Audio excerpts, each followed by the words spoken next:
Welcome to the Creative Plan Podcast Network. Join us as we share our favorite RPGs, one-shot games, tabletop games, reviews of items, and convention panels, and other exciting things that we run into from time to time.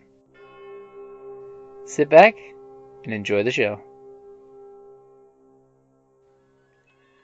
Hi, this is Kelly, aka Trixie from Ragnarok and Roll, a Scion to Ragnarok story, and Tilda Wimblewick from D&D Journey of the 5th Edition.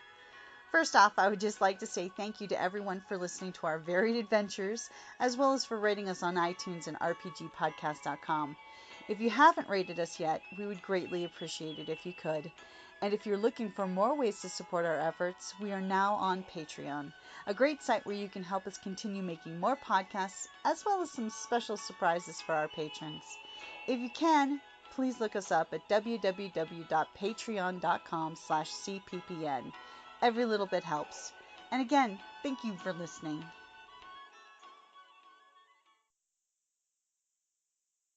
Hey guys, welcome back to Creative Plan Podcast Network. This is Jim, and I've got a guest for the show, Ed from Shades of Vengeance. Hi everybody. Hello Jim. Hey Ed, so you've got this great game from Great Britain called Era the Chosen. It's just hit Kickstarter. It's already hit its goal with still, I'd say, about 20 days left to go. So, for those at home that don't know about Era the Chosen, a horror RPG, give us the skinny on it. Okay, so first I should say it is called Era the Chosen, and that's really, really important for certain reasons. I have actually created a number of games, and the ones which are all in the same universe have Era on the front. So, surprising as that might sound, Era the Consortium, Era Liars, sci-fi, fantasy, superheroes, they're all actually in the same universe. I've not revealed how exactly they're linked yet, but there are clues in many of the books. So, Era the Chosen is a horror role-playing game.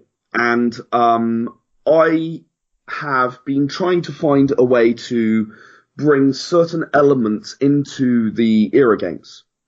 Now, I should also say that the Era games they all run on the same rule set, the Era D10 rule set, and the rule set is modular. So what happens is certain modules are inserted to make sure the game's flavor is correct for the setting that you're playing. So this is a horror setting. It does have one module that it shares with a couple of other games, but terror and trophies are unique rules to this. But if you wanted, for example, to bring in, say, a limited durability of your items or limited ammunition, things like that, you can actually bring them in from other games. So all of these games kind of network quite nicely in the rules sense. So Era the Chosen is based around the idea that those times when you have a crawling feeling, a sensation on the back of your neck, that feeling that you're being followed, that there are eyes in the dark, watching, waiting. And in that moment when you're feeling it, you know that there's a clawed hand reaching towards the back of your head. And then, as adults, we laugh and pass it off as imagination, or we whirl around and there's nothing there. And we go on with our lives. But what if there really was something there and you just couldn't see it? And that's what Era the Chosen is really about. So in Era the Chosen, our world is under siege. Creatures from another universe, which for the most part can't be seen by humans, and I'll come to that in a minute. A few can, but I'll explain that a little more shortly. They are attempting to escape their dying dark dimension into ours so that they can survive as their universe collapses. They can't quite get into our universe yet, but there's sort of a bridge dimension between the two of us. It's known as the Lost Lands, and humans and Anonassi, these creatures from this other universe, can both exist within it. And the idea behind all of this is that when you play this game, you're some of the few humans who can see them, the Chosen, who mostly belong to one of 5 families that live in Harbour City. The game follows sort of the story of the war. So when humans first realize it's kind of the Renaissance times, and humans begin to fight back, technology progresses over time, and you get to play in the Industrial Revolution kind of era. And then finally you get to play in the modern era. And depending on which era you play in, you can have a very, very different kind of experience. So, in the Renaissance era, it'd probably be looked upon as demons or magic and monsters. Whereas in the Industrial Revolution era, people are beginning to understand that, maybe these are, creatures from another dimension, another universe. As they begin to understand that, electricity doesn't work within the Lost Lands.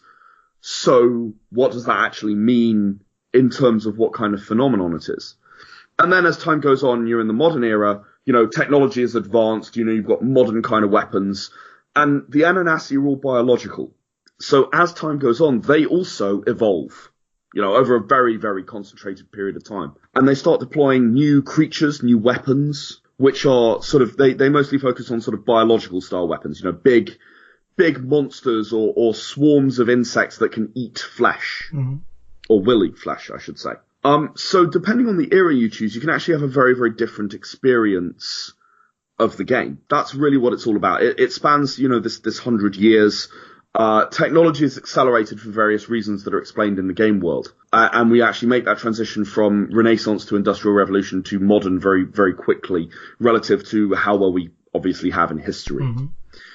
And yeah, that's pretty much what it's all about. I know a lot of our steampunk group are going to want to play the industrial era because that's going to be one that they bond with the most. Yeah, and the thing about the industrial era is there's a lot of opportunity for the sort of mad science. There's a lot of chance to sort of go, okay, well, there's technology lying around in the Lost Lands. We can pick it up and we can maybe activate it, but we don't understand it. So, you then end up with the opportunity for that steampunk feel, if that's the way you want to go with your game. That technology is more advanced than it ought to be in the Victorian era, or maybe, a small group of people discover a way to do something that in theory they shouldn't be able to. I could see a storyline now where Jack the Ripper was actually an Anonassi. Anonassi? Oh, absolutely, yeah. That's definitely a possibility. And that's why no one could catch him. Because no one knew that he was actually an alien creature who wasn't in our universe for most of the time. I've had ideas along similar lines for a while of, imagine if you are in this universe and you're actually playing as a human who is not chosen. Ooh. So, you're investigating disappearances, say you're a gumshoe, right? And you're investigating disappearances all over the place and what's going on because, people are disappearing or being slashed up and left on the streets. And then what happens when you find out, that one family within your city is constantly covering this up and trying to hide it? What's your reaction to this? Well, probably that family's guilty because Occam's razor says, the most obvious solution is more often than not the correct one. So yeah, it's got a lot of scope, a lot of opportunity to do many, many different things. And I think that's cool. Yeah, I could definitely see a Sherlock Holmes who's not chosen being a foil for the GM against your players. Oh yeah. Why are you covering up on this? I think I need to investigate you more closely. How come you're there every time we find a body? Yeah. It's very suspicious, isn't it? That's the type of material every GM loves with their players. Oh yeah. I'm actually a perpetual GM, so I can definitely assure you every GM loves to frustrate and annoy their players in those sense when they think they've got away with everything scot-free and then suddenly realise, oh yeah, by the way, there's someone out there watching you. By the way, I gotta give you compliments on the video for how to fill out the character sheet. That was a well done video. Oh, thank you. I'm never 100% sure on that stuff, if you know what I mean. But I just kind of explain it the way I would explain it to a player. And I've sort of got used to that. I've sort of got used to doing that. So my hope is that, yeah, they come out okay, they come out informative and understandable. And that makes life a lot easier when it comes to character sheets and seeing the breakdown of the, hey, here's how you play it from a nice first person, like if you're sitting at the gaming table, breakdown of here's how you do it. Super simple, super easy, follow these steps. Yeah. And and you were talking about the production values, and I really can't take a lot of credit for that because Martin Popovsky, who's my video editor, he is an incredibly talented individual who works with me just because he likes doing gaming videos and he likes the stuff that I make. And the Anonassi at the start of the video was his idea. He went, okay, I want to do something really, really special for this. How about we do a 3D model of an Anonassi, and like the logo appears in his hand, and then it vanishes and his eyes flash up, and I'm like, oh my god, that's amazing. I mean, that's as the wife said when I showed her that little intro. She's like, that's a smexy intro right there, because you get that cool, the music, the throbbing lights, the fingers come out, and Era, the Chosen, Yeah, I mean, you're never gonna forget that, are you? Nope. Like it's and he's just done a fantastic job, and it just sells what the game is right away. It's okay, if you like this kind of thing, you will like this game. And it's instant. Yeah, it's a great pull-in. That's his talent. And not only that, if you don't like the game, if you're not going to like the game, it's instant, right? You know immediately, okay, this game is probably not right for me. Which that's good too. It's you're putting it out there right from the beginning. Exactly. I mean, I don't want to waste anyone's time. If someone is not interested in my game, then I will, say that's absolutely fine. I completely understand. I hope you find something else that you are interested in. Because at the end of the day, not every game is going to suit every person, right? True. So I did notice that the timeline is June 2019 for the book. So that's a pretty quick timeline. So do you have a lot of the book completed already? Yeah, actually, a lot of the book is completed, and if I'm totally honest, I would expect to beat June 2019 as of this stage. Oh, that's awesome. I should actually say, in real life, I'm a project manager for software development, so I've got a lot of experience in managing, sort of large groups of people, and I get to apply that experience to what is, okay, a smaller group of people, but, situations that definitely need just as much management. I am actually, at this stage, I've got all of the book written in first draft form. It needs a full-on edit from me, and then it just needs to go off to proofreading. All of the artwork is actually completed, so that's all done. That's easy, and we're really quite close to finishing off the book.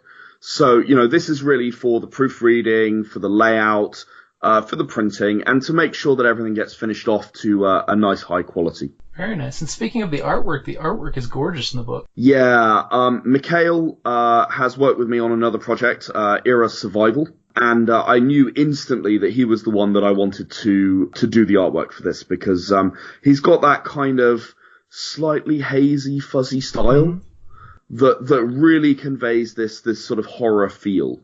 That just I even look at it and I just feel like it's slightly creepy. And then when you bring the creatures in, and his method of doing the creatures really, really works very, very well.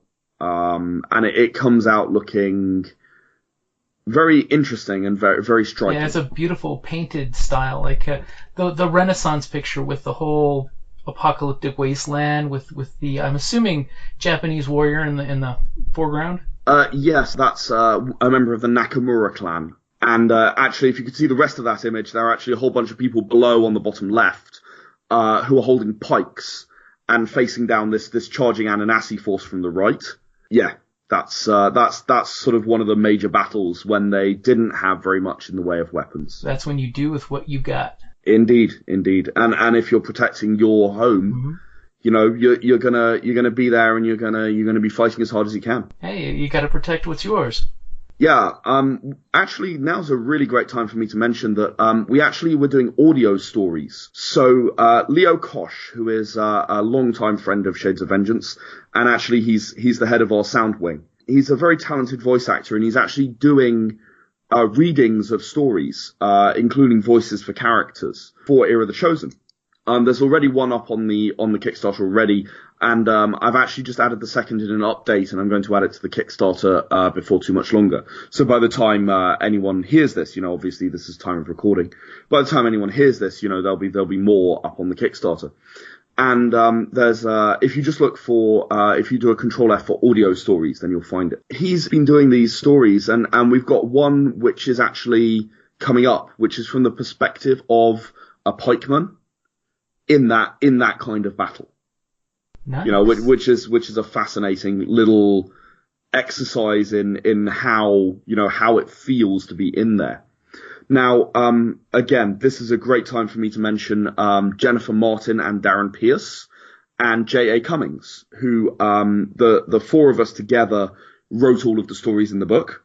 But between us, we split it out between us. J.A. Cummings worked with me. I had the initial idea, and then she worked with me because she's got a little more expertise in the history than I do. So she worked with me to finish the creation of the kind of the setting to make sure that it felt right for those eras, and contributed a number of stories. And then Jennifer Martin, who worked with me on Era Survival, contributed a lot more of the stories. She's also worked with me on Era the Consortium and Era the Empowered. She and I work together very, very well, and we've worked on a number of projects together. And then finally, Darren Pierce. He's recently done some really awesome stuff. Most recently, he's been the lead writer on Judge Dredd in the Worlds of 2000 AD. Oh, wow. But he and I actually worked together on this as our first project working together. And then he actually went away and worked on Era the Chosen as well. He submitted some stories for that. Yeah, he's a good writer, and it's really, really nice to work with him. Jennifer really captures the horror feel very, very well, and she's particularly expert at that, although I wouldn't like to pigeonhole her. She's very good at other things as well. And with the help of J.A. Cummings, we were able to, really create something that draws you into this universe, this terrifying war with the Anonassi. From the moment when people realize that the reason people are being abducted is actually, they're not just going missing or being killed by humans, they're actually being taken by demons to another universe. All the way through to, okay, so we've almost managed to drive them out of the Lost Lands now, at the end of the modern era. What's next? How do we stop them coming back again without constant vigilance? So yeah, I'm definitely interested in the connection now between, that and survival to see if maybe now we know what the plague is about. Well, that's an interesting question. Maybe. It's definitely the case that Era Survival and Era the Chosen have two of the strongest indications of what the links are between the various universes. Very nice. There's a story which practically tells you the answer if you read Era Survival. You have to think a bit carefully, but there is a story that basically tells you the answer. There's an Easter egg in there. So go away and have a very careful read of Era Survival, or Leo and I are actually working on another project now that we've finished recording all of the Era of the Chosen stories, and I'm going to be releasing them during the Kickstarter. But he and I are actually working on an audiobook of Era Survival with every single story read by him, voices by him. I'm there directing it and helping him out and making sure that it sounds right. But it's absolutely fantastic. It's coming out really, really well. That sounds like an awesome project. Yeah, no, it's brilliant. It's great fun, and it's great fun working with people who are so talented. And he and I are hoping to actually get that out onto Kickstarter not long after Era the Chosen's Kickstarter run ends. So I'm already looking forward to the next one. Fantastic.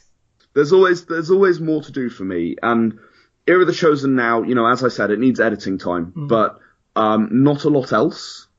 So, I'm not actually writing any other games at the moment. Battlecruiser Alamo, which was my previous game, still hasn't been printed, but I've completed the editing and now it's in proofreading. Era the Empowered has been fully written and edited and proofread, and I'm just waiting on the last 10 pieces of artwork. Era the Chosen, obviously it's written, so I'm now spending some time editing it. And the time that I spend with Leo doing audio stuff is sort of separate to that.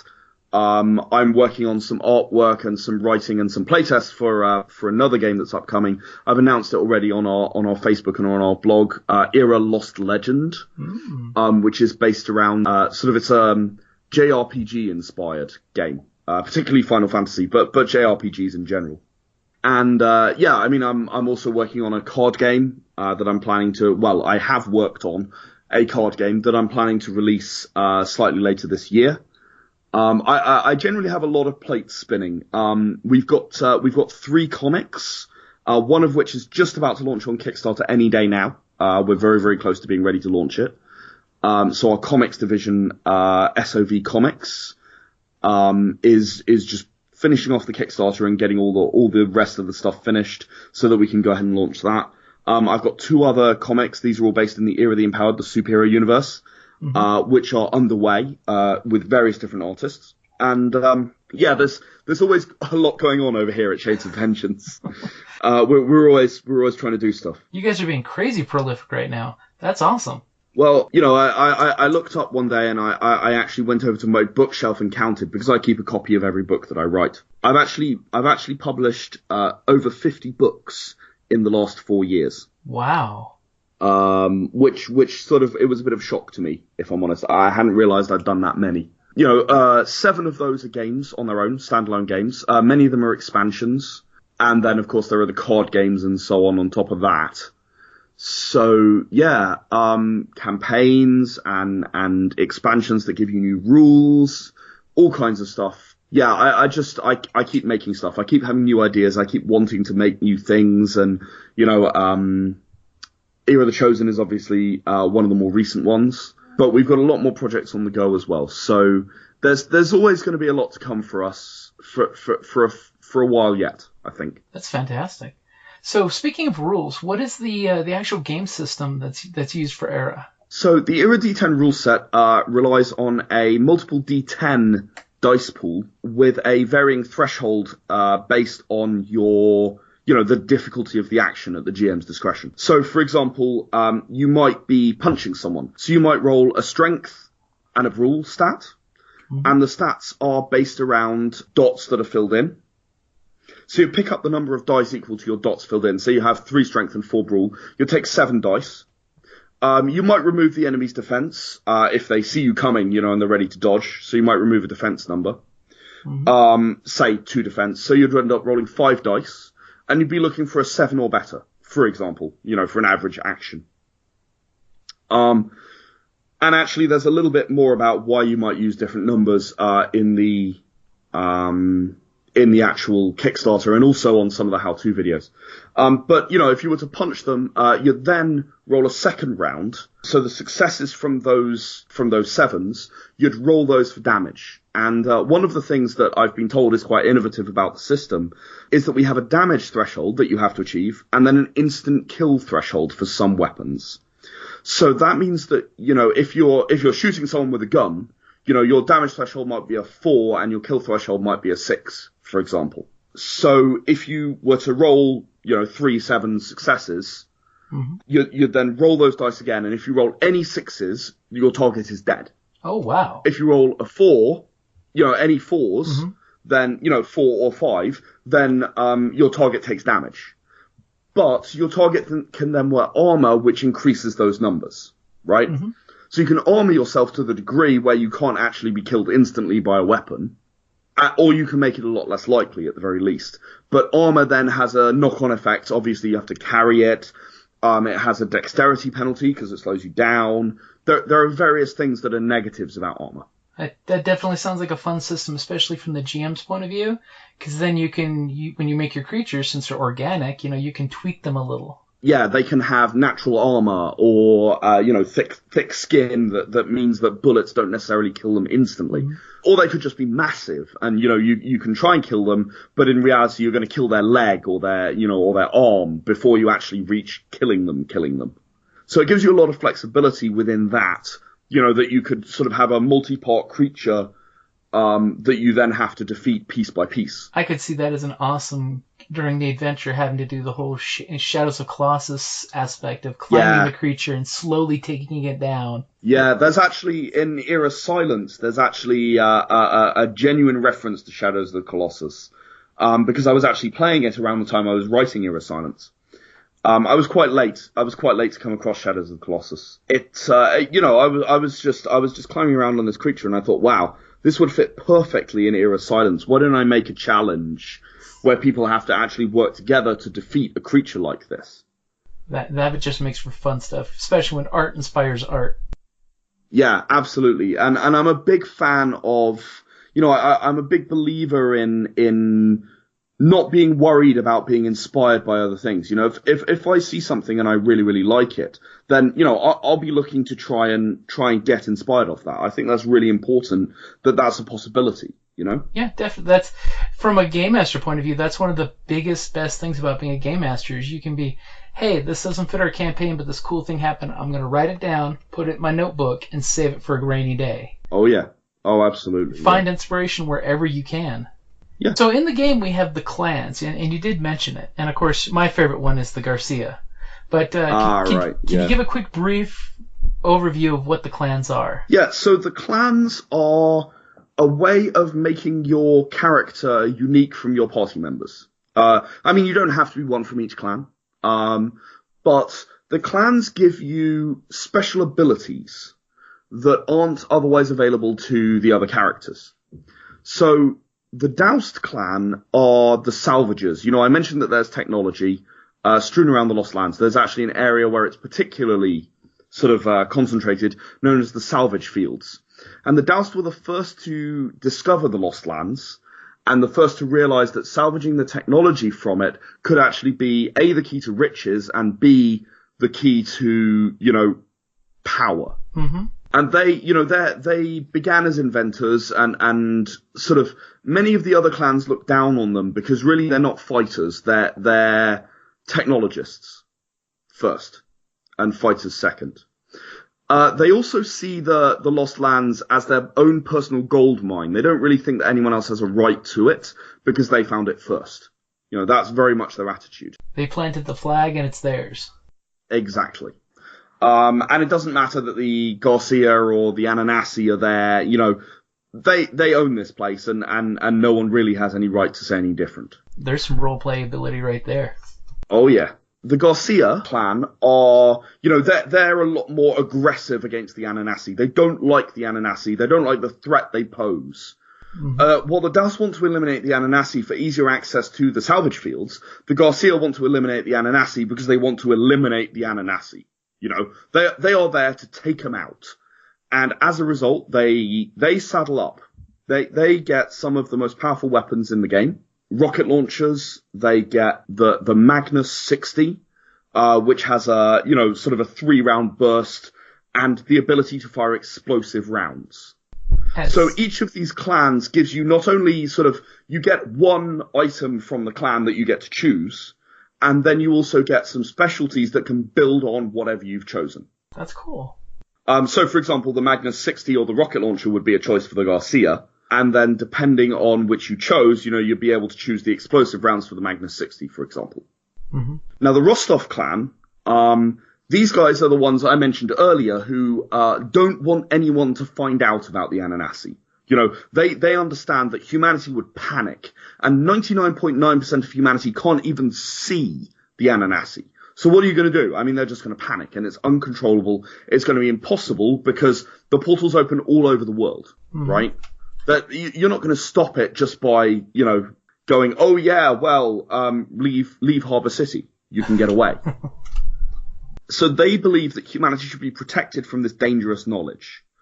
And they're the ones who cover up any evidence that there is in Ether, that's our dimension, of the Ananassi's existence. And also, they're tacticians. They're information experts. They monitor information. They look at situations and find the best tactics to deploy their people. Mm-hmm. And that's very much their attitude. So, they're actually natives who live in the Lost Lands. And one of the things the Rostovs are trying to do is teach the natives tactics and give them weapons so that they can fight the Anonassi themselves. Makes perfect sense. Arm your allies to make sure the bad guys can't get closer. Indeed. And the Rostov are more than willing to sacrifice the natives if that's what it takes. They tend to be fairly cold as people go. They've got that tactician's disassociation of... Exactly, yeah. I mean, at the end of the day, everyone is a pawn, and, you use it as you need to. Mm-hmm. And if that means they die, then I'm very sorry, but they die. It's for the good of everyone. And those three are the first three clans. So in the first era, you could only play as those three clans, because the Nakamura clan and the Chike clan are not present for various reasons I'll go into in a minute. So, yeah, this is the Renaissance era, and as I said, the Doused discover it first. The Garcias discover it shortly afterwards, and the Rostovs then discover it within a fairly short period of time as well. Nice. And they all agree to work together, and they form the first Council of Chosen. They're fighting and so on, and all this stuff happens. And a little later, in the Industrial Revolution era, the Nakamura clan arrive in Harbor City. Now, they've actually been fighting demons, in inverted commas, for many, many years. Just in another part of the world. And they choose to join the Chosen when they find out what's going on and, that they can actually have allies. Because, as I said, very, very few humans can actually see it, and it's often passed on by bloodline.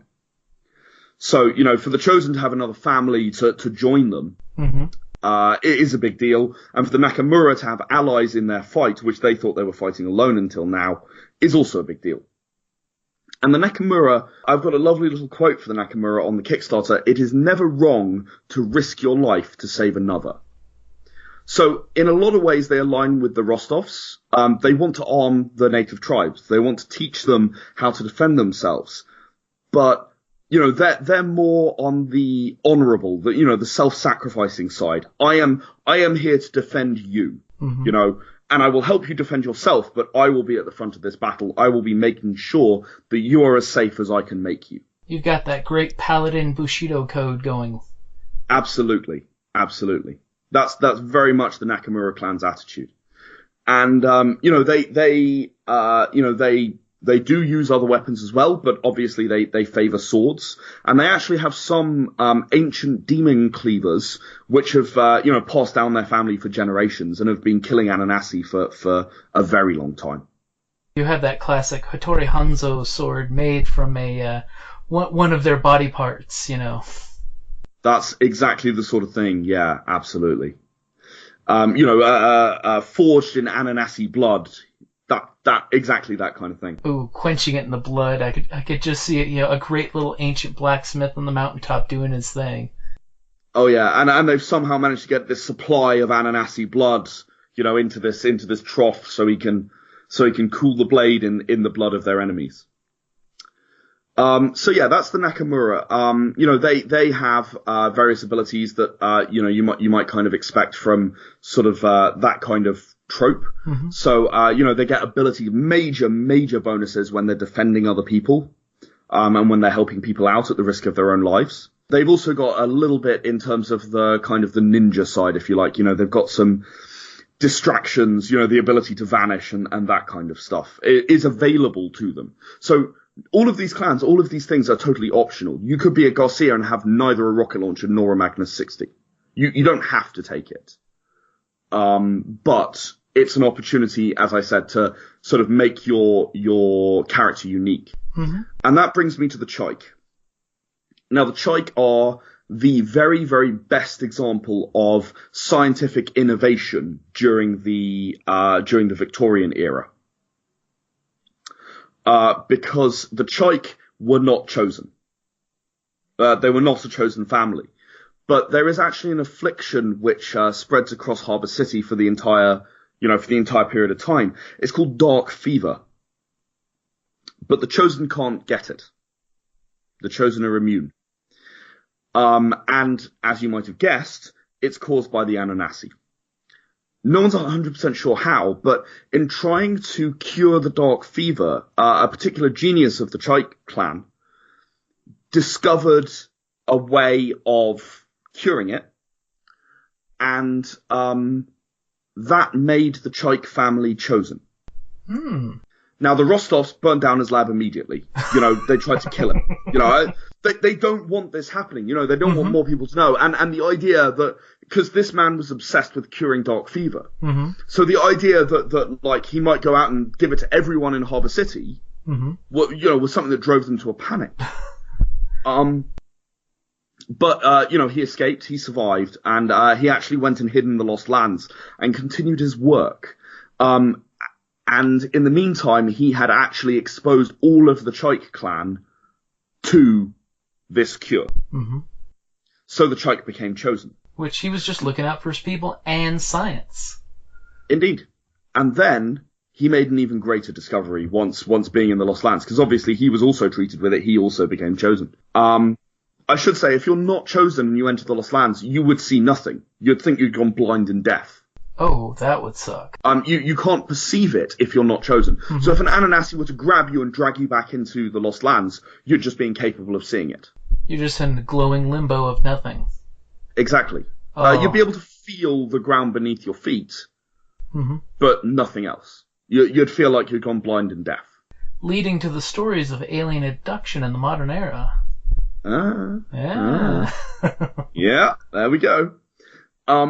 So this guy, Lucius Chaik, he finished his work, and what he did is he combined Anonassi DNA with the Chaik's DNA.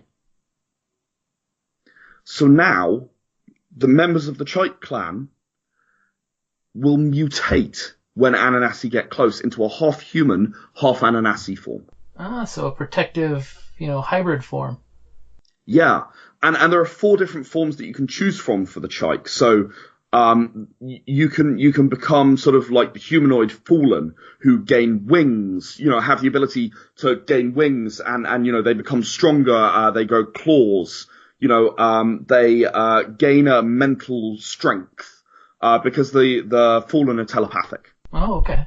So they gain a mental strength. You can gain the powers of a brute. They're the really, really big sort of hulking ones, so you'll grow stronger and tougher. You can gain the powers of a hellhound, and become stealthy, and be able to conceal yourself better. Or you can even gain the powers, but only in the 3rd era. You can gain the powers of an ethereal. Now, ethereals are a mysterious kind of Anonassi. When a Chike becomes part ethereal, they actually partially phase, and bullets will pass through them. Like, you have a 50-50 chance that bullets just pass through you. Oh, wow. So you're completely untouchable. Well, through those certain pieces. But it moves across you like a cloud. It's not consistent. So, yeah, I mean, the Chike give you, if you choose the Chike clan, you can choose which form that you take. And those 4 forms are your possibilities. And as I say, you then get specialties that build on those. So the wings, for example, are a specialty that builds on the fallen form. Okay. So each of those 5 clans really gives you a sort of a unique opportunity within the game. Yeah, each one adds a ton of background story and role playability to that, especially the Chike. I mean, if you want to play the monsters character, boom, there you go. But, I mean, then you've got to consider what is other people's reaction to the Chike. I mean, you're out there killing Anonassi, and if the Chike are half Anonassi, what's going to happen when you kill all the Anonassi? Exactly. What happens then? Yeah, do you then have to turn on the person you've been working with? And what's worse is, what if Anonassa's, sneaking around, nobody knows, you shapeshift in the middle of a crowded area? That could cause a panic. Oh goodness, yes. That could be, more fun. I mean, they don't survive very well in our world, so it doesn't happen very often. But yeah, I mean, that would be a hell of a mess for the Rostov to clear up. Mm-hmm. And, when it comes to clearing up information, sometimes making it disappear is easier to make the person disappear than the future legwork. Yeah. Also, of course, the Chike ability serves a really useful indicator when you're in the Lost Lands and you're about to be sneak attacked. Mm-hmm. That would be a great defense measure of, you've got them and they can say, okay, we're about to be under attack. Yeah, I sense danger. My spider senses are going off. So one thing I noticed for your players is you have the great thing, and it's something I love for all RPGs that have them, the player's guides as one of the options. Yes. So I find that there are some things the GM doesn't want to show the player, and the player's guide for Era of the Chosen does not include information on the Anonassi. Keeping that secret. You don't know what they can do. Mm-hmm. You can learn what they can do. You can gradually find that out, but you don't know what they can do. And what I do for the players' guides is I include all of the rules, so that the players and the GM, they're looking at exactly the same words, so it's word for word the same. I include character creation in full, again for the same reason. I include equipment as much as possible. Usually a few bits and pieces that are very, very rare get lost out of the player's guide, because you still got to make the pages balance properly. And then I include just a briefing on the story, the kind of thing you might know if you were new to the world. If you were new to being a Chosen, what might you know? Okay, well, that's all you get. Right? So, in theory, you could run the game off the player's guide. Right? You could expand the setting yourself. You could look through the stuff and you could go, okay, well, that inspires me to do this. So I'm going to go off and do that. And you could absolutely run the game with the player's guide. Obviously, the core rulebook contains a lot more information. It contains all the stuff about the various clans, about the Anonassi factions, because they're in factions as well. They aren't all just one thing. So they all that's have, good to know. They have multiple different factions with different goals. And it's not divided by biology as well. So you might run into one Anonassi of one type who is, fervently, I would almost say, I would almost say religious. They believe that humanity and our universe are a scourge and should not be allowed to exist, and that Anonassi should not try and enter it. And they'll be absolutely merciless in their approach to humanity.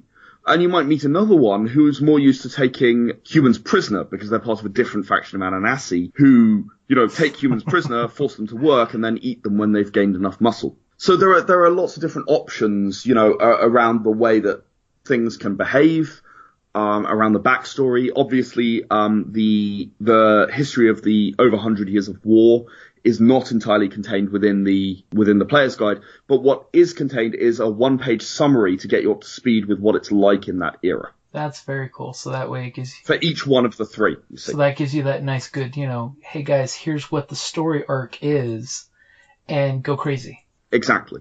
So one thing I was going to say is on the Era Horror bundle, you've got the Karma cards. What's the deal with Karma? Okay, so Karma is a mechanic from Era Survival specifically. I combine the two because I think the rules for those two games combine very, very well, very readily. And the Karma cards are a feature of Era Survival. Karma is not alignment. Mm-hmm. It's a great... But it's Era Survival's version of it. So, alignment, obviously, everyone's pretty familiar with kind of the D&D, lawful to chaotic and good to evil. Mm-hmm. Karma only comes in good and bad, but rather than defining how your character behaves towards others and how it goes into a situation, karma is based on how you come out of the situation, what the actual effect of your actions is. So, for example, that means that you could have bad karma, but have never intended to do anything bad. There's actually a main character in Era Survival's story who, he was always planning to be what's called a wise one, people who understand the technology from the past. It's post-apocalyptic, so a lot of the knowledge has been lost. But he was training to be a wise one, and he was fixing a helicopter. There are only 3 in existence. 2 of them work, and 1 of them's in pieces. And he was working on fixing the third with another large team. And he was asked to do something, and in order to try to impress his mentor, he rushed. Mm-hmm. And he welded too close to the fuel tank. Ooh. He survived the explosion, but in effect, he sentenced thousands of people to death because the helicopter was destroyed. So he had massive evil karma, despite never meaning any of it. Mm-hmm. So it means that you have this extra nuance. You can be a good character and have evil karma. You can be a good character and have good karma, or an evil character and have evil karma. You can be an evil character and have good karma because, you look at a building and there are people inside and you figure, ha ha ha, I'll collapse the building on them and they'll all die. And then I can loot their bodies. Ha ha. Evil laugh. Mm-hmm. So you collapse the building and you kind of dig your way in and you find that 17 people have survived. And as you approach, one of them reaches out towards you to embrace you and says, "You saved our lives. When the building collapsed, you crushed all of the zombies who were going to kill us. We were going to be infected. We were going to lose. And you saved our lives by crushing them. You gain good karma because you saved lives." Mm-hmm. So it gives the GM an opportunity to, I wouldn't exactly say mess with players, but to consider the future rather than just today. And what is actually the result of your actions rather than, oh yeah, well, I got rich. That's cool. Mm-hmm. Now the karma cards, as you get more karma in either direction, you get more karma cards. And there is actually also a reward for neutral as well. So there's good, evil, and obviously neutral in the middle. So you actually do have a concrete reward for being neutral that's a different kind of thing. So in good karma cards, good things happen to good people. Evil karma cards, bad things happen to bad people, but you can usually find an advantage out of it in the end. And that's the way that karma cards work.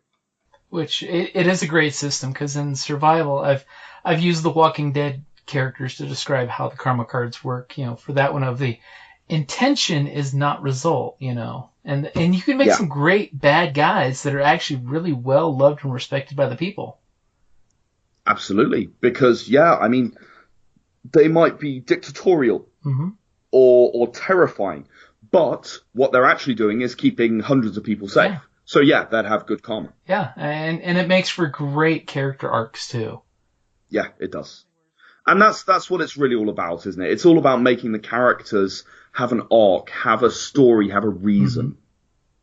Mm-hmm. Yeah, because then, something bad happens. Well, everybody hates you because something bad happened and you were in charge, More players need to realize it's okay for your story arc to work that way, And then you can have an awesome redemption story. Or you can... Yeah, I'm a massive believer in fumbles are some of the most fun things that happen. Mm-hmm. It's where the story becomes unexpected, It's where it takes a turn that you never could have seen coming. And that's the one thing every GM loves, is when the story takes a left turn and you had no clue where it was going. Absolutely. It's the thing that makes it fun to do, because otherwise you just sat there, you know exactly what's going on all the time, you know exactly what's planned. It gets boring, Exactly. After all, Game Masters are there to play too. Yeah. I mean, as a perpetual game master, I fully agree with that statement. They're there to have fun just as much as the players are. It should be possible, and it is possible, to have just as much fun. And when we did the playtest of the Quick Start rules for Survival, the first time we did it, one of the characters completely changed what they wanted their player to be because, I've got karma. And they basically changed their character on the fly. They're like, it was going to be this, but she became this character. And it's like, you owned it. You made that part your character. You played your character correctly. You felt in your heart of hearts, your character has to go this direction. And that's magic. Yeah, and I try to make sure that all mechanics guide you. They don't force you. Mm-hmm. And let's face it, a lot of it's down to interpretation. But all of the mechanics I try to make are really designed to guide you. And in the combat mechanics I described earlier, that's something where I think it really comes through, that fact. Because, you narrate your own combat style, right? I was actually doing this earlier in the Lost Legend game I was playing, because one of the player characters decided to spar with an NPC. And, she repeatedly beat him. I just got incredibly lucky on my dice rolls, and I was sat there she was just beating him up. So I was narrating, okay, well, she kicks at your knee, elbows you in the back, and then pushes you face down onto the floor. You take 3 pain damage. Okay, I kip up and I come back to try and fight again. Okay, well, and then we roll again. Okay, and this time, she slides out of the way of your punch in a way you wouldn't have believed possible, brings her knee into your gut, and then just pushes you over forwards onto the floor again. And you take 2 pain damage this time, and so on. Mm-hmm. And, of course, that's another thing that reinforces the awesome rules, is the fact that players come up with a combination of the skill and the characteristic, which that can lead for so much fun role-playing when it comes to doing things. Yeah, I mean, there's no fixed relationship between the attribute and the skill. Mm-hmm. So in this rule set, if charisma and brawl is the thing that makes sense because, you're trying to seduce the girl by looking good when you're sparring, then that might be charisma and brawl because you're caring about how you look rather than, what you're doing. Enter cheesy smile, and, you could almost see one of those movie-style fights where the guy's looking at the girl and smiling during the fight and doing the whole panache angle, which I love when players use panache. Yeah, I agree entirely. It was... and things turned out very well from that thing. And, we got to sit there and we got to narrate what our characters were doing. And, it is assumed in the Era D10 rule set that anyone who fights to the best of their ability, mm-hmm. right? So if you fire a shot, you can say, okay, well, I'm aiming to sort of just one of my allies is being eaten by a worm in Era the Chosen. I'm going to fire so the bullet passes just over her, like inches over her face, and then hits the worm without damaging her. Mm-hmm. Okay, well, that's going to be tricky, but yeah, okay, go ahead and take the shot. Bang. Okay, that happens. So yeah, you sort of get to have that moment of, it just passed over her and she was kind of looking up and going, the bullet. And before she knows what's happened, the worm's off her feet, stopped eating mm-hmm. her. And she's now covered in goo. Well, probably, yes. There is that. That sounds like it's going to be one of those games that people are going to get a ton of great playability out of it. I hope so. You know, I mean, I've had a lot of success with Era the Consortium, Era Survival, Era the Empowered. I think there's endless scope. You know, there's a lot of different things you can do within the game, and that's really one of the things that I try to do when I create games is give people the opportunity to play anything they want to do within this subset of things. And here's a universe that allows that. And Era of the Chosen is very much the case again. You know, you can do the mystical horror, you can do the Doctor Who style horror where, you know, it's horror because you don't understand what's going on. And when you do understand what's going on, it's just kind of disgusting.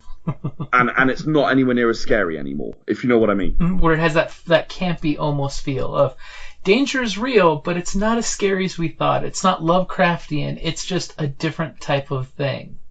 Yeah, exactly. So I did mention the quick start guide for Survival. Do you have quick starts for the other Era books? Yes. Virtually all of our books have quick start guides. There is one for Era of the Chosen, which is linked on the Kickstarter by a nice big image.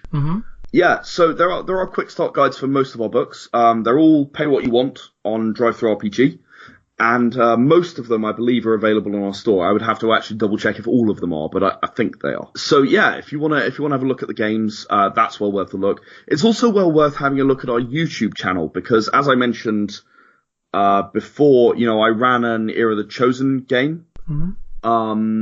And you know, that was recorded. It's just gone up on our YouTube channel, so it's available there. It's going to be on the Kickstarter shortly. And I also run a regular game of Era the Consortium. Every Monday we release a sort of 20-minute, 30-minute episode. And you know, we're sort of running a genuine campaign with no end in sight. You know, we're just running an ongoing campaign. And I think that's a great showcase of how the game works. And it's Era of the Chosen, but they all run on the same rule set. So, you know, it's a great indicator of what it takes to actually get involved in the game. Because one of our players is really a newbie to role-playing. One of our players is very, very experienced, and the two others are somewhere in the middle. So, you know, you get the opportunity to see, okay, well, I'm very, very experienced. Okay, well, I'd probably experience it like this person. Or, you know, I'm relatively new to role-playing. I think I'd probably have an approach like this. And you can begin to understand what it's actually like to play the game rather than just seeing the rules or going, yeah, I understand that. And that's why I love real plays, is because you actually get to see from the player's point of view of these are the real questions that come up at the game table. These are the moments that happen, you know. So that way you get to feel, okay, at my table, this may or may not come up. And that, you know, and let's be honest, from a game master point of view, you might watch the show, get some great inspiration for your own group. Or you may look at something and go, I was doing it slightly different. Sort of like when we do convention games. It's great seeing how different GMs run different types of Yeah, I mean, that is always absolutely fascinating to me. I go to a lot of conventions, and actually, a lot of the conventions I go to, we actually only run 40-minute games, because I do a lot of non-role-playing conventions. And what you do is you just put together a small scenario that has a little bit of combat, a little bit of moral choice in role-playing, and then kind of a consequence at the end. Sort of a player choice, if you like. The way that people approach this and the way that different people approach it, it's not even based on how experienced they are as role-players. It's just based on the people that you see playing this. And when you run the same session 50 times with 50 different groups of people, it's absolutely fascinating to see the different things that people come up with. Definitely. I mean, because literally it's 50 different results of each game. Oh yeah, absolutely. No two games are exactly alike. That's one of the best parts of game mastering, is seeing how different wheels turn. Yeah. You know, nothing pleases me more than when someone says, "Can I do this?" Because I basically never say no to that question. Like, that is very, very rare for me to have to say no to anything. And that's one of the things I like about the Era D10 rule set as well. It literally can handle anything. You might have a very, very low chance of success. It might be even almost impossible. But, you know, you can. I never have to say no. And I never want to say no. Yeah, because that hurts players' feelings when you have to say no to something. Unless it's some crazy off-the-wall, hey, you have a 1 in 100 shot, go for it. Yeah. Yeah, I mean, and Yeah, you can always say that. This is one of the things that makes me like dice pool systems. Mm-hmm. Because if you're rolling a single dice system, and I'm going to pick on D&D here because I can. But if you're rolling, a dice, a single dice, and it's a D20, you have a 1 in 20 chance. Mm-hmm.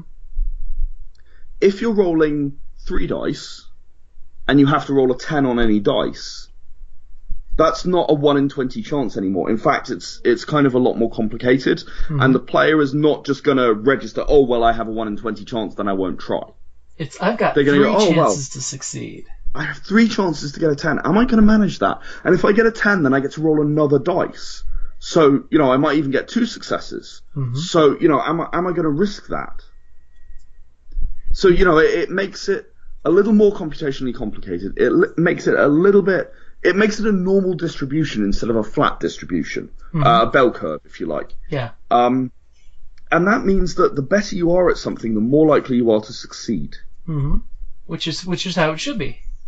Which is how it should be. Yeah. But it does it without needing lots and lots of arithmetic and adding modifiers onto your single dice roll and so on. Because to me, I find that arithmetic breaks my suspension of disbelief. Exactly. If I'm sat there and expecting to add stuff up, I'm kind of going, Plus 2 to this, plus 2 to that, plus 2 to this. Yeah, I completely understand you on that one. It's action requires the energy to keep going, and as soon as you stop to start, metagaming to the adding up of the arithmetic, it just pulls you out of that moment. I agree. And that's one of my major gripes with multiple non-multiple systems. Mm-hmm. And equally, I chose D10s. I chose D10s because most people can think, okay, well, that's a really hard thing to do, and I understand the percentages. Mm-hmm. So, on any dice you have 70% chance. Okay, I get that. It's harder. Okay, I'll make it a 90 or 80% chance. It gives you that granularity that you wouldn't get with, for example, D6s. Exactly. I find Era D10 is perfectly playable with D6s if you want to, but it doesn't have the same granularity. If you say, oh, you've got to get a 5 or better, and then you've got to get a 6 or better, and it's not different enough to me. Mm-hmm. It doesn't have that nice arc curve, and for a GM, from the GM's point of view, it gives you a great way of balancing the difficulties. Yeah, because everyone pretty much understands. Oh well, okay, I have a 30% chance of succeeding on any dice. Mm-hmm. I'm rolling 5 dice, so I'm probably going to get like 3 or 4. And the GM can think that very easily and quickly and go, oh yeah, okay, so it's a 7+ you've got to get. Mm-hmm. And it gives you that nice breakdown of, is it a 7, an 8, a 9, or a 10, The variety between them, yeah. Exactly. Which, that makes life so much easier when the GM can on the fly throw things out there. And, because we all know, as GMs, that sometimes you have to come up with stuff completely on the fly. You really do. And my Lost Legend group are expert at that. They really are fairly expert at that. They blockade ran a shipment today, and literally they came up with this idea that the brawler guy would stand on the roof, right? So when they hit the cars that were being the blockade, he'd go flying off the roof and into someone at 60 miles an hour. And you're sat there going, you realise you'll probably die. I don't care, it's cool. Okay then. The rule of cool wins all. It does, actually. And for me, that's very much the case at my table. If someone comes up with a cool idea that's, very cinematic, very visual, I'll give them every opportunity to survive it. And he had the opportunity up front to sort of analyze the situation and make sure that he pushed off in the right way, make sure he landed on something soft. Well, someone soft to be more specific. And all of these kinds of things that kind of in action movie physics mean that he could survive it. Mm-hmm. Hey, I'm a huge fan of that. Like in D&D Journey of the 5th Edition, one of our players, a monk, jumped down an 800-foot window, tried to grab the flying bad guy, missed, was falling to her doom, and she was freaking out going, I lost my character. I'm like, no, think about it. You're a monk. It's Dungeons and Dragons. You have your fighting ladle, which is her weapon, her ladle of doom. You have a backpack full of equipment. What equipment do you have on you? And then we started looking at her character sheet. I'm like, now think about it. You have rope. You have a ladle. you have 800 feet of time to fall and figure out what you're going to do. And you're a monk, so you think quickly anyway. You react exactly. quickly. You had that Jackie Chan moment of, what am I going to do? And she ended up tying her rope to her ladle on her way down through the ladle as a grappling hook, and then did this cool ninja-style run down this spike coming out of the ground with her ladle slowing her down. And she rolled a natural 20. Mm. So the dice even wanted her to survive. But it's one of those of, it lets players think outside the box, which is great. Yeah, and that's what we were saying a few minutes ago. It's always nice to see the players thinking outside the box. It's one of the things that makes the GM feel like the game's a success. When people go, yeah, I'm going to do this thing, and you had no idea I was thinking about this. I love when players do that. That's all I have to say as a GM is that's those beautiful moments when you walk out of the game store or wherever you're playing and you say, no shit, there we were, and this happened. Yeah. I mean, there are a few stories that I've got from some weird games. One that springs to mind in one of my era. It's called High Fantasy at the moment. We are going to name it something better. I just haven't got round to naming it yet. Names are hard. Names are very hard. Names are really, really difficult. I struggle with this in GMing as well because I can never come up with names for NPCs. I have an entire personality for them. I have a background. No time flat. Names? Not so much. You got to make sure the name matches the description, but you don't want to be too on the nose with it because then all of a sudden they'll immediately jump to conclusions. But this Locustkin, which is one of the races in Era High Fantasy, he was very enthusiastic. It was his first time being an adventurer, and he was very, very enthusiastic. And he sort of came to a well, deep well, and he wanted to look down it. So he turned to the orc. Who was with him. Orcs are not necessarily bad in Era High Fantasy. It's not quite as clear cut as it often is in D&D. Oh no, it's an orc. We better kill it. Mm-hmm. This orc was on their side, and he said to the orc, "Oh, I want to look down the well. I want to look down the well." So the orc grabbed him by the ankles and dangled him. And then he went, oh, it's too dark down here. What am I going to do? He was an elemental mage, so he cast a fireball downwards so he could see what was at the bottom of the well. and then he went, oh, that was cool. That was great. I mean, this well's empty, but can we go to the next one? And the orc kind of half dragged him out of the well, smacked his head on the side until his head passed through the side of the well, near the top, but, so the above ground bit. Sort of smacked his head until it went through. He's like, oh, I'm a bit dazed. Walked over and then dangled him in the next well. Because it worked before, right? Well, he enjoyed it. The character was going, yeah, that's great. But yeah, I mean, that's the last thing I expected the characters to do. I also remember a time that a particular individual decided to look at searing light because he was curious what it looked like. Oh, that's a bad plan. It was a bad plan. He was blinded for a while, stumbled around, and actually, ironically, fell down a well. It was a different well, and in a different situation. But yeah, no. He just got curious. He got curious what searing light looks like. Because you never know. There could have been like an angel in the middle of it or something. Who knew? I mean, until you look, you don't know. Exactly. There's a reason during the eclipse they tell people, don't look at the sun. If they have to tell you not to do it, somebody's done it. Of course they have. Of course they have. So Ed, thank you for bringing Shades of Vengeance and Era of the Chosen on the podcast and so we can share it with everybody. And definitely, folks, keep an eye on the Kickstarter as well as checking out the other games that they've got there, because I'm really wanting to know now what the connection between survival and, the Chosen is going to be. You've got me with that fishhook. Excellent.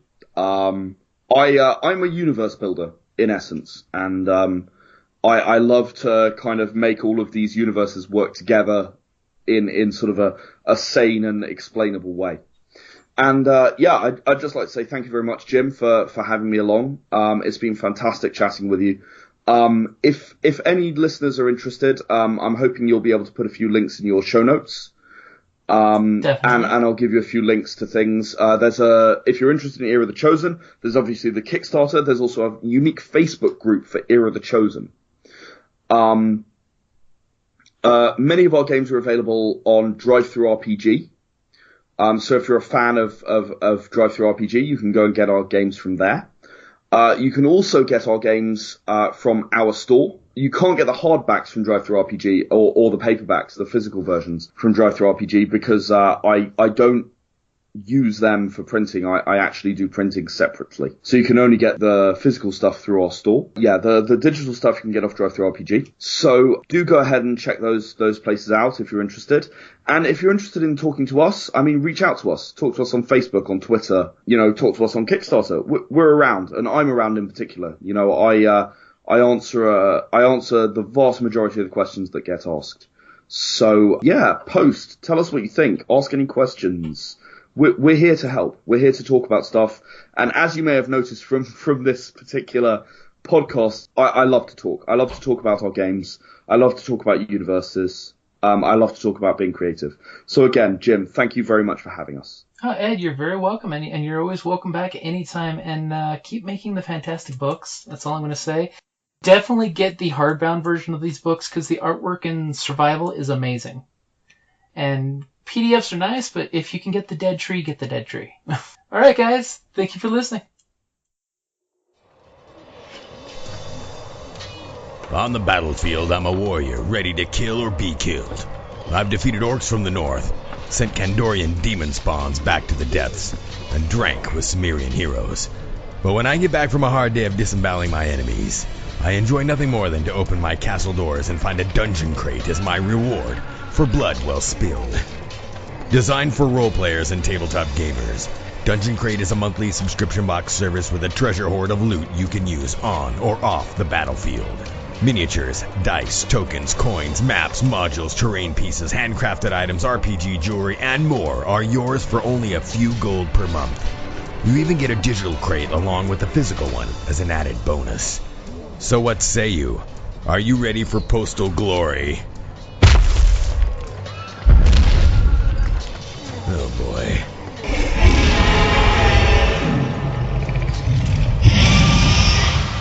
DungeonCrate.com. Let the adventure begin.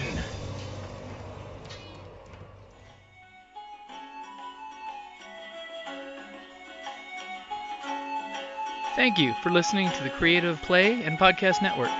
And feel free to enjoy our other shows, such as D&D Journey of the 5th Edition and Scion Ragnarok and Roll, a Scion hero to Ragnarok story.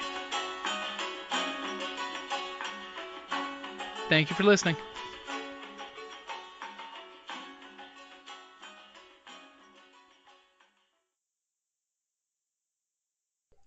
Presumably you would like me to say something so you can get your volume set properly. Benedict Cumberbatch saw an overloaded luggage rack. That's a great quote. I'll have to quote you on that. Actually, I'm quoting Benedict Cumberbatch because he does actually sometimes use that to warm up. As indeed does my voice actor pal Leo, who works with me on a lot of the audio stuff. It's got a good array of vowels and consonants in it, that get you going, Definitely. It hits the B's, the P's, and the T's, Exactly. Hey, that's why we play games, to have fun. Absolutely. And if you're not having fun, then what's the point? But, and then finding the theme for the game is something really, really important to me. So